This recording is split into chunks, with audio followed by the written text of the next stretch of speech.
सतगुरु से नामदान प्राप्त करने से पहले नामदान के अभिलाषी के लिए रहनी करनी के कुछ ऐसे नियमों को स्वीकार करना जरूरी होता है जो रूहानी तरक्की के लिए आवश्यक हैं। निर्मल सदाचारी जीवन। धन्य हैं वे लोग जिनके हृदय शुद्ध हैं, क्योंकि वे ही परमात्मा को देखेंगे। नेक लोगों की नेकी ही उनका मार्गदर्शन करेगी। निर्मल आचरण रूहानी उन्नति की नींव है। सब धर्मों में नैतिक आचरण के लिए विस्तृत नियम बनाए गए हैं।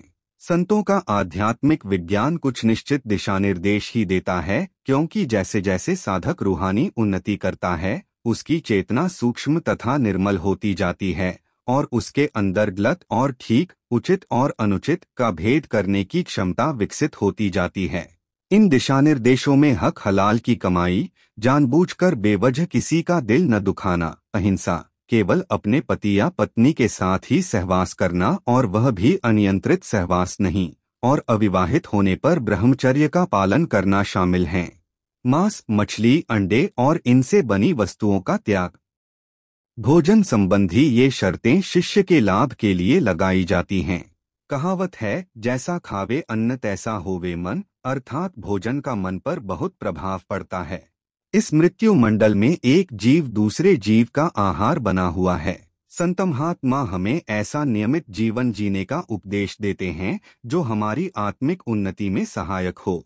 कोई जीव जितनी अधिक ऊंची श्रेणी का जीव होता है, उसकी हत्या से उतना ही अधिक कुकर्म का बोझ उठाना पड़ता है।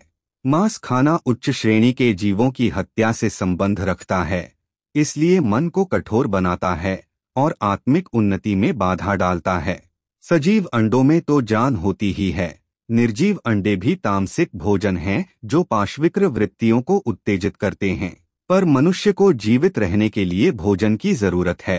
अनाज, दालों, सब्जियों, फलों, मेवों, चीनी, वनस्पति तेल और दूध से बनी हुई वस्तुओं के उचित मिश्रण से अच्छा पौष्टिक आहार उपलब्ध हो सकता है, जिसमें प्रोटीन, चिकनाई, कार्बोहाइड्रेट्स, खनिज तथा विटामिन ये सब आवश्यक तत्व विद्यमान हो, जिसमें काफी विविधता हो और जो सबको अच्छा लगे। थोड़ी मात्रा में चाय, काफी और चॉकलेट भी लिए जा सकते हैं।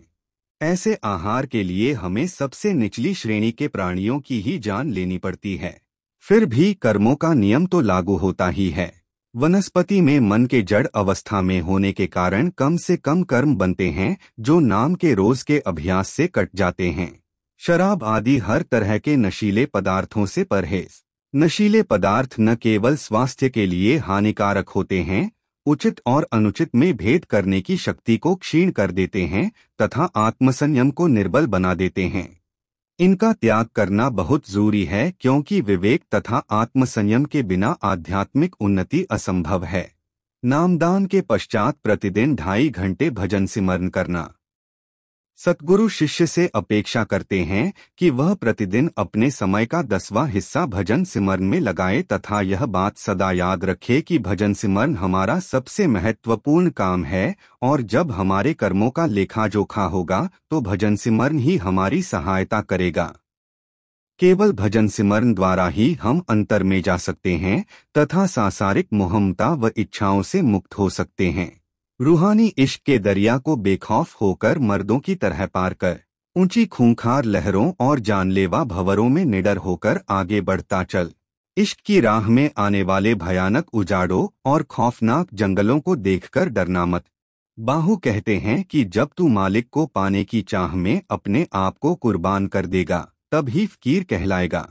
यहाँ इस बात पर जोर देना आवश्यक है कि यदि हम अपने सृजनहार परमात्मा की पहचान करना चाहते हैं, वास्तव में हमें इसी ध्येय की पूर्ति के लिए मनुष्य जन्म दिया गया है, तो हमें अपने बकाया कर्मों का हिसाब चुकाना ही पड़ेगा। हमें मन के प्रलोभनों से ऊपर उठना पड़ेगा तथा अपने वास्तविक स्वरूप की पहचान करनी पड़ेगी।